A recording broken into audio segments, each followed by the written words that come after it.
ನಮಸ್ತೆ ಎಜೆ ನ್ಯೂಸ್ಗೆ ಸ್ವಾಗತ. ಯಾದಗಿರಿ ನಗರದ ಜಯ ಕರ್ನಾಟಕ ಸಂಘಟನೆ ಜಿಲ್ಲಾ ಕಾರ್ಯಾಲಯದಲ್ಲಿ ಜಗದ್ಗುರು ಬಸವೇಶ್ವರರ ಜಯಂತಿ ಆಚರಣೆ ಮಾಡಲಾಗಿದೆ. ಜಯ ಕರ್ನಾಟಕ ಜಿಲ್ಲಾ ಕಾರ್ಯಾಲಯದಲ್ಲಿ ಬಸವಣ್ಣನವರ ಚಿತ್ರಕ್ಕೆ ಪೂಜೆ ಸಲ್ಲಿಸಿ ಮಾತನಾಡಿದ ಜಯ ಕರ್ನಾಟಕ ಜಿಲ್ಲಾಧ್ಯಕ್ಷರು ಆದ ಬಿಎನ್ ವಿಶ್ವನಾಥ ನಾಯಕ್, ಪ್ರತಿಯೊಂದು ಜೀವಿಯ ಆತ್ಮೋದ್ಧಾರಕ್ಕೆ ಮಾರ್ಗ ತೋರಿದ ಗುರು ಬಸವಣ್ಣನವರು 12ನೇ ಶತಮಾನದಲ್ಲಿಯೇ ಸಾಮಾಜಿಕ ಕ್ರಾಂತಿಗೆ ಮುಂದಾದ ಉದಾತ್ತ ತತ್ವಗಳನ್ನು ಬೋಧಿಸಿದ ಮಹಾನ್ ವ್ಯಕ್ತಿ. ಅಂದಿನ ಕಾಲಕ್ಕೆ ಒಂದು ದೇಶದ ಪ್ರಧಾನಿಯಾಗಿದ್ದುಕೊಂಡು ಪ್ರಜಾಪ್ರಭುತ್ವ ಕಾಯಕಕ್ಕೆ ಪ್ರಧಾನ ಆದ್ಯತೆಯನ್ನ ನೀಡಿ ಭಕ್ತಿ ಮಾರ್ಗವನ್ನು ಪ್ರತಿಪಾದಿಸಿದ ಅಪರೂಪದ ಗುರು ಅಂದ್ರೂ ತಪ್ಪಾಗುವುದಿಲ್ಲ. ಬಸವಣ್ಣನವರು ಕೇವಲ ಸಾಮಾಜಿಕ ಕ್ರಾಂತಿಗೆ ಮಾತ್ರ ಸೀಮಿತಗೊಳಿಸದೆ ಭಕ್ತಿ ಮತ್ತು ರಾಜತಂತ್ರವನ್ನ ಜೊತೆಗೆ ನಡೆಸಲು ಪ್ರೇರಕ ಶಕ್ತಿಯಾದ ಮಾರ್ಗದರ್ಶಕ. ಚೈತನ್ಯವೂ ಹೌದು, ಭಾರತೀಯ ಸನಾತನ ಧರ್ಮ ಹೇಳಿದ ಭಗವಂತ ನಿನ್ನಲ್ಲೇ ಇದ್ದಾನೆ ಎಂಬುದನ್ನು ಬಸವಣ್ಣನವರು ಶರೀರವೇ ದೇವಸ್ಥಾನ, ಶಿರವೇ ಹೊನ್ನ ಕಲಸ ಎಂದು ಸಾಮಾನ್ಯರಿಗೂ ವಚನಗಳ ಮೂಲಕ ಜಾಗೃತಿ ಮೂಡಿಸಿದ್ರು. ಅಂದಿನ ಭಕ್ತಿ ಭಂಡಾರಿ ಬಸವಣ್ಣನವರ ಆಚಾರ ವಿಚಾರ ಎಂದೆಂದಿಗೂ ಪ್ರಸ್ತುತವಾದ ತತ್ವಗಳಾಗಿದೆ. 12ನೇ ಶತಮಾನದ ಭಾರತೀಯ ಸ್ತ್ರೀ ಪ್ರಮುಖವಾಗಿ ಕರ್ನಾಟಕದ ಸ್ತ್ರೀಯರ ಇತಿಹಾಸದಲ್ಲಿ ಮಹತ್ತರ ಬದಲಾವಣೆಯಾದ ಕಾಲಘಟ್ಟ ಅಂದ್ರೆ ಅದಕ್ಕೆ ಬಸವ ಯುಗದ ಕಲ್ಯಾಣ ಕ್ರಾಂತಿಯ ಪ್ರಭಾವ ಹೆಚ್ಚಾಗಿತ್ತು. ಸ್ತ್ರೀಯರಿಗೆ ಸಮಾನ ಸ್ಥಾನ ನೀಡಿ ಪುರುಷರೆತ್ತರಕ್ಕೆ ಏರುವಂತಹ ವಾತಾವರಣ ಕಲ್ಪಿಸಿದ ಬಸವಣ್ಣನವರನ್ನ ಸ್ತ್ರೀ ಉದ್ಧಾರಕ ಅಂತ ಅನೇಕರು ಹೊಗಳಿದ್ದಾರೆ.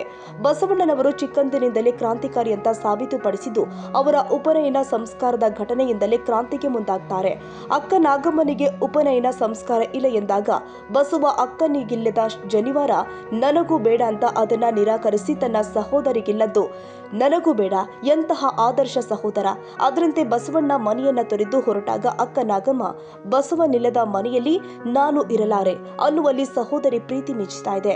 ಮೊದಲು ಸ್ತ್ರೀಯರಿಗೆ ಕೇವಲ ವಿವಾಹ ಒಂದೇ ಮುಖ್ಯ ಸಂಸ್ಕಾರವಾಗಿತ್ತು. ಪತಿಯ ಸಹಾಯವಿಲ್ಲದೆ ಯಾವುದೇ ಧಾರ್ಮಿಕ ಕಾರ್ಯಗಳನ್ನ ಸ್ತ್ರೀಯರಿಗೆ ಮಾಡುವ ಅಧಿಕಾರವಿರಲಿಲ್ಲ.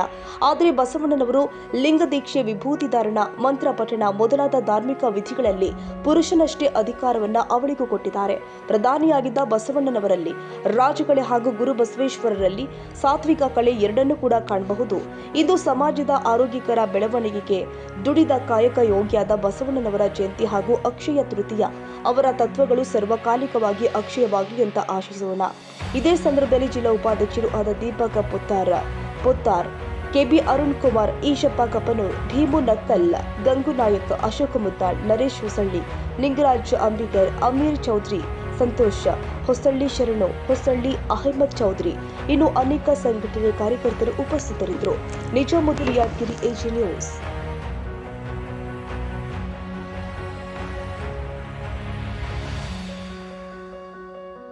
ಕನ್ನಡಿಗರ ಮೆಚ್ಚಿನ ನಿಮ್ಮ ಎಜೆ 24/7 ನ್ಯೂಸ್ ಕನ್ನಡ ವಾಹಿನಿ ಇದೀಗ ಟಿವಿಯಲ್ಲಿ ಲಭ್ಯ. ವೇಳೆ ನೋಟಿಸ್ ಕೊಟ್ಟಿದ್ರೆ ವಾಪಸ್ ತಗೋತೀವಿ. ಇವತ್ತು ವಕ್ಫ್ ಪ್ರಾಪರ್ಟಿ ಅಂತೇಳಿ ಬರ್ತದೆ ಅಂತ ಹೇಳಿದ್ರೆ ರೈತರು ಬೀದಿಗೆ ಬಂದ್ರೆ ಏನ್ ಮಾಡ್ಬೇಕಾಗತ್ತೆ? ಯಾರು ವೋಟ್ ಹಾಕಿಲ್ಲ ಅಂದ್ರೆ ಗ್ಯಾರಂಟಿನೆಲ್ಲ ಸ್ಟಾಪ್ ಮಾಡ್ಬಿಡ್ತೀವಿ.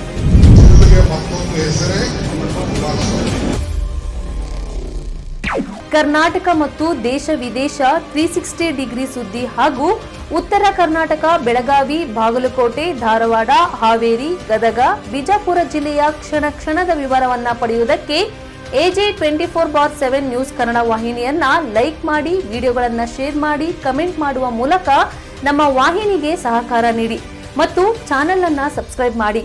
ಧನ್ಯವಾದಗಳು.